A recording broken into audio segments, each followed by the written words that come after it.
Olha, o grupo de trabalho da Câmara dos Deputados que analisa a proposta de regulamentação da reforma tributária decidiu incluir proteína animal, como carnes e frango, na cesta básica com isenção de imposto. Pelo projeto enviado pelo governo, alimentos como carne bovina, suína, ovina, caprina e de aves teriam apenas uma alíquota reduzida em 60%. Vamos falar mais sobre esse tema agora com Alexandre Maza, professor e advogado tributarista. Professor, tudo bem? Boa noite.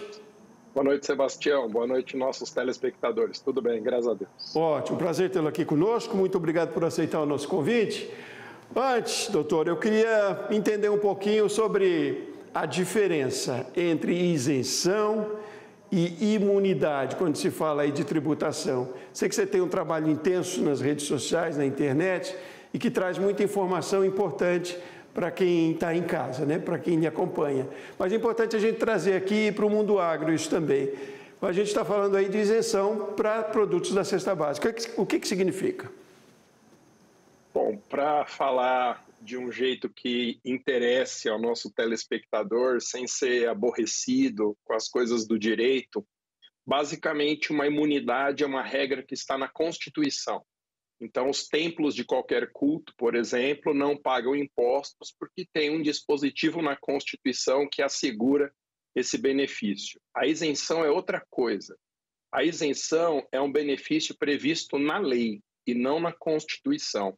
Então, a isenção ela pode ser concedida pela União, Estados, Distrito Federal e municípios e retirada quando eles acharem conveniente. A diferença basicamente é essa. Faz sentido agora, então, esse pedido de isenção desses produtos de proteína animal na cesta básica? Como é que você avalia também? O governo propõe redução de 60%, né? Então, a gente tem a reforma tributária, ela está só desenhada agora, Sebastião. Já que estamos falando de carne, de frango, o que nós temos até agora é uma carcaça da reforma tributária, algumas normas na Constituição. É necessária a aprovação ainda de pelo menos mais 2 leis, e é nessas leis que a discussão está acontecendo. Ontem o presidente da República deixou escapar, eu tenho essa impressão, num ato de governo, que ele via com bons olhos essa isenção total de imposto sobre a carne de frango, foi o que ele mencionou. E aí a gente descobriu que nos últimos dias houve um movimento entre os parlamentares lá no Congresso Nacional para que, em vez de reduzir 60%, digamos, do ICMS sobre o frango, especialmente o frango, mas isso vale para outras proteínas também, o governo quer zerar o imposto, o que para o contribuinte ou para o consumidor final, melhor dizendo, é uma beleza. Mas isso está em discussão ainda, não é uma certeza, temos que aguardar o que vem pela frente aí do Congresso Nacional nesse assunto. O setor produtivo, que impacto pode ter essa redução, essa isenção, se for total? Sim, no setor produtivo, havendo uma redução como essa, a tendência é que aumente o consumo da proteína no país, em benefício, claro, do setor produtivo.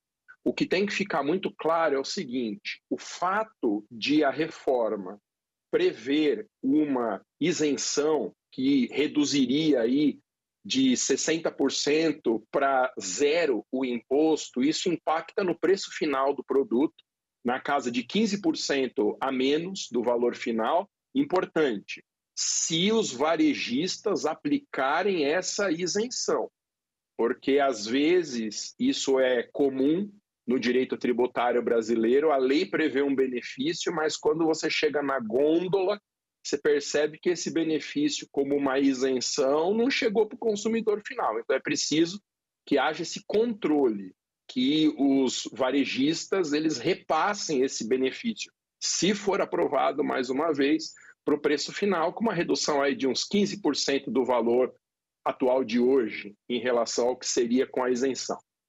A legislação, numa questão jurídica, não há essa obrigatoriedade de que lá no varejo essa redução aconteça, ou ela já caracteriza uma obrigatoriedade e exige uma fiscalização?